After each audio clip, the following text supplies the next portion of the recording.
Hey guys, so before we get started with what we're doing today, I just want to review quickly the things that we kind of got cut off talking about yesterday in regards to monetary policy.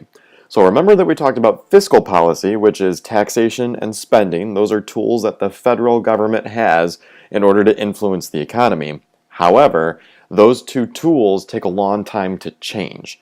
So there's another set of tools used by the Federal Reserve, which is the central bank, the Bank of the United States essentially, that they use, and those tools together are known as monetary policy. So I want to walk through real quick the three tools that the Federal Reserve has to regulate the economy, and that would be the Fed fund rate, also known as the interest rate. We've got the buying and selling of bonds on the market, which would be with people, and then we've got the reserve ratio, which is for banks. So real quick, the Fed fund rate. The Fed fund rate is the interest rate that is charged to banks. So if you are a bank and you need to have more cash on hand in your bank or whatever it might be, or you want to lend money out so you can start making a profit, you can borrow money from the Federal Reserve. They set an interest rate so that way they can make some profit for not having that cash in their vaults. Banks will in turn then charge interest to their customers, like you and me. So banks respond to the changes in the Fed fund rate by charging their own interest rates. And we talked about this one yesterday with the example of, let's say the Federal Reserve charged 1% interest as a Fed fund rate. That's the 1% rate for them. Now, banks would want to turn around and make money off of a loan to me, for example, if they were to sell me, or if I were to take out a loan for a car or a house. So they might charge 1.5% or 2% to me. They keep 1% and they'd give 1% back to the Federal Reserve. So as a result, if they were to raise the Fed fund rate, my bank would probably raise their interest rates as well. The idea behind this is it impacts all of us because if we raise the interest rate, I'm going to be more likely to save my money and not spend it. I'm going to be less likely to take out loans, which means that it's going to slow down my spending, slow down the growth of the economy. Likewise, if interest rates are really low, I don't really have an incentive to save it. I'm going to go ahead and take a loan out probably and buy that house, buy that car, buy whatever it was that I was hesitant to do before because I was afraid of paying such high interest, right? So the idea is that we would raise the interest rate if we wanted to decrease spending. So we would raise the interest rate to slow down the economy. We would lower the interest rate to increase growth. Because of the transitive property, the Fed fund rate is essentially the interest rate. Okay, so that's that one. Buying and selling bonds. We already said that a bond is essentially a piece of government paper and they say it's worth something, right? You buy it now and 10 years from now, we're going to give you more back than what you originally gave us, right? Kind of like an investment of sorts. So it's an investment for consumers.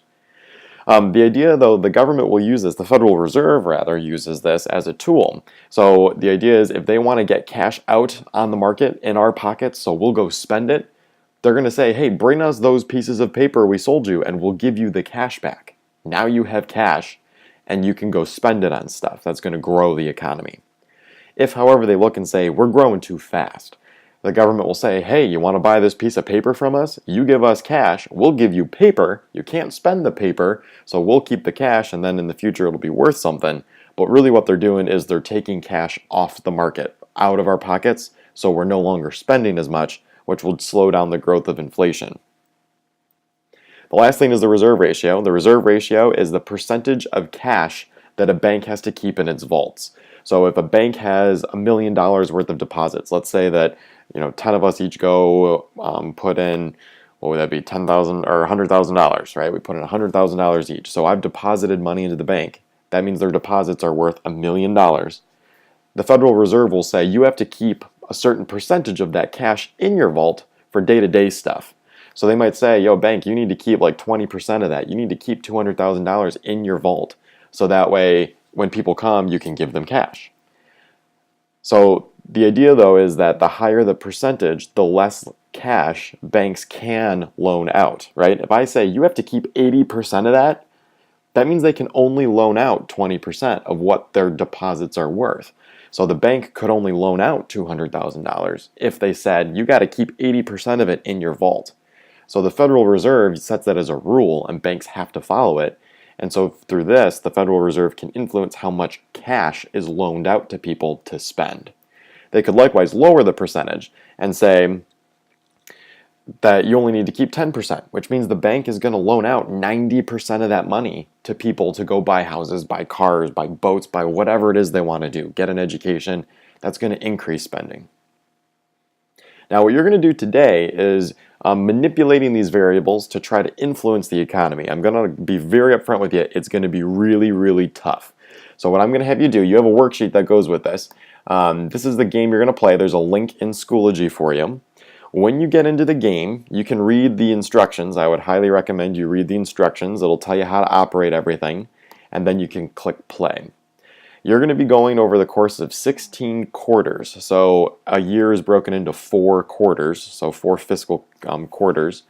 And your goal is to keep the unemployment at 5%. Remember, we know that between 4 and 6 is healthy, right? So we're going to keep it right in the middle at 5%, as close as we can. And we're going to try to keep inflation locked in at close to 2%. So I'm going to look at these two numbers, and I don't want this one to really get that big or small, and I don't want this one to get that big or small. I want to try to keep it the same. Right here is the Fed fund rate. That's the interest rate. So right now it's a 4% interest rate. And up here are some important updates for you for the news. You can change and tweak your interest rate. I'm just going to keep it at 4 for now and see what happens. So I'm going to keep it at 4. And you'll see inflation goes up a little bit. Unemployment is going down a little bit. That means the economy is doing well. It says that we're just kind of sitting back, seeing what happens. Now I know that if interest rates are low, people will spend more, and then more people will end up getting jobs. So I'm going to try to increase this a little bit, maybe 5%. Let's see what happens. I'm going to click it, and my inflation is still increasing. Unemployment is now kind of bouncing back towards 5%, or 5% unemployment. So I'm going to keep going through this. It might take you a couple tries because this can get out of control pretty fast. So I'm going to have you just try it out. At the end of the hour, though, you're going to need to record data. So you might have to run through it a couple of times so that way you can get that data and get that worksheet turned in. Good luck, guys.